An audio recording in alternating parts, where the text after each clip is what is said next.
Well, to borrow a line from Monty Python, now for something completely different. With a career spanning more than 3 decades, songwriting powerhouse Elvis Costello is still penning tunes and entertaining fans. He's currently in Australia with his band The Imposters performing their spectacular spinning Songbook theatre show. Monique Shafter found out how Elvis Costello keeps the creative juices flowing.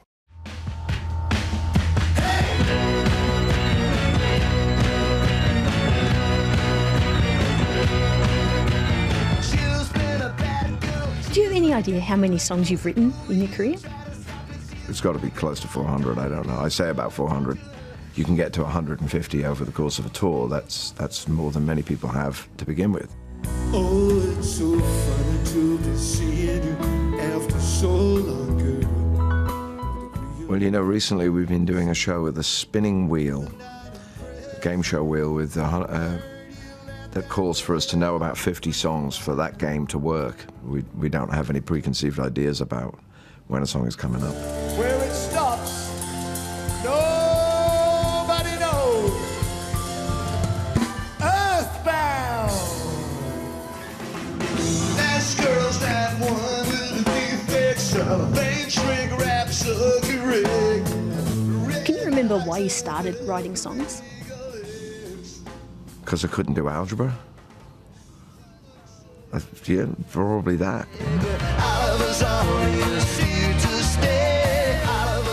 You can find a tune running around your head and go, is that somebody's song? No, it's my song. I'm just writing it now, you know.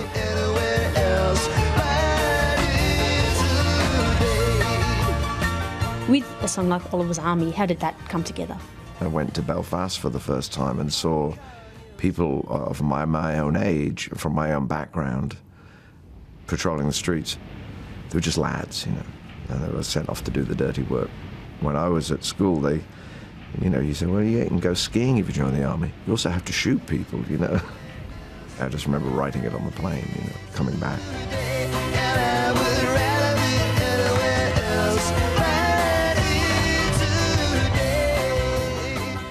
Thank you, I love you, and thank you for your songs and your friendship. In Penny Lane there is a barber showing photographs of every head he's had the pleasure to know. You played Penny Lane for Barack Obama at the White House. Well, I played it for Paul McCartney because it was in honour on the occasion of him receiving the Gershwin Prize, which is a Library of Congress medal for songwriters. The song is a very joyful song, Penny Lane. And it is. I chose it because my mother was born like a quarter of a mile from Penny Lane. Penny Lane is a maze. I wrote a number of songs with him about 20 years ago. It was strange, you know, to find myself, because I grew up kind of listening, you know, I grew up as a kid when the Beatles appeared, so like everybody, I was enamored of them, you know, just right away. So to suddenly find myself sitting across the table from when I was 30, it was amazing.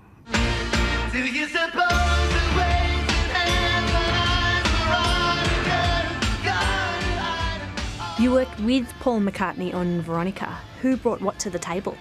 Well, the story came from me, really, because it was my way of working out what was happening with my grandmother, who, since I had been relatively young, had been drifting steadily into dementia. Veronica sits in her favorite chair. She sits very quiet and still. I had the basic idea of how the music went, but he sharpened it up, and that was quite thrilling when it was like knocking ideas back and forward at speed, you know, and then going downstairs and recording them. Every day, every day, every day, every day I write the book. Is it true your parents named you after a priest? My grandfather really named me after a priest, yeah, Father Declan, yeah. Yeah, they wanted me to be a priest. I was an altar boy, yeah, I was quite a holy boy, yeah.